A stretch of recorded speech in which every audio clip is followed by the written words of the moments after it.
নামাজ পড়া অবস্থায় যদি আপনার ব্রেনের মধ্যে বাজে চিন্তা চলে আসে, তাহলে 4টি কাজ করুন, দেখবেন কখনোই আপনার নামাজ পড়া অবস্থায় আপনার ব্রেনে বাজে চিন্তা আসবে না। 1 নাম্বার হচ্ছে, নামাজ পড়ার আগে এই ছোট্ট একটা দোয়া, এটা 3 বার পড়ে নেবেন।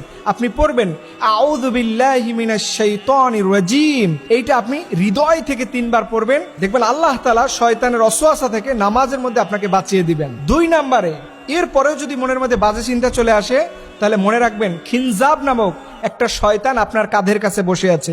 এই সময় নবীজি বলেছেন, তোমাদের নামাজের মধ্যে যদি বেশি ডিস্টার্ব ফিল হয়, তাহলে তোমরা বাম দিকে ফিরে হালকা প্রতীকী থুতু, মানে আপনি থুতুটা পড়বে না, কোনো লালা পড়বে না, জাস্ট প্রতীকী থুতু, এটা আপনি 3 বার ফেলবেন। দেখবেন সাথে সাথে এই খিনজাব নামক যে শয়তান থাকে, এটা আপনার থেকে পালিয়ে যাবে।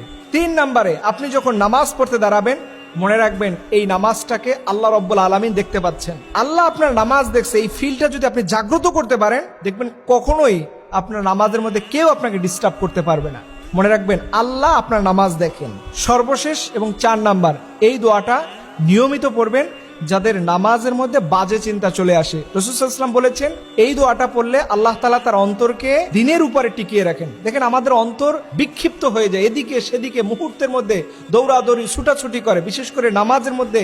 এর কারণ হচ্ছে আল্লাহর থেকে আমাদের অন্তরকে আমরা প্রোটেক্ট দিচ্ছি না। আল্লাহ নবী বলেছেন, ইয়া মুকাল্লিবাল কুলুব সাব্বিত কলবি আলা দীনিক, হে অন্তর পরিবর্তনকারী আমাদের আল্লাহ, আপনি আমার অন্তরকে দ্বীনের উপরে টিকিয়ে রাখুন।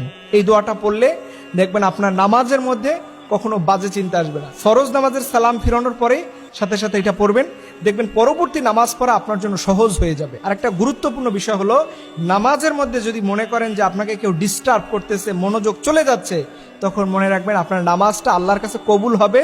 এটা যাতে কবুল না হয়, এর জন্য শয়তান আপনাকে ডিস্টার্ব করতেছে, আপনার মনোযোগ এদিকে সেদিকে নিয়ে যাচ্ছে। এবং বিশেষভাবে নামাজের আগে মোবাইল ফোন, অন্যান্য ডিভাইসগুলো থেকে দূরে থাকবেন, একটু জিকির আজকার করে নামাজে যাবেন, দেখবেন আপনার মনটা প্রশান্তি থাকবে।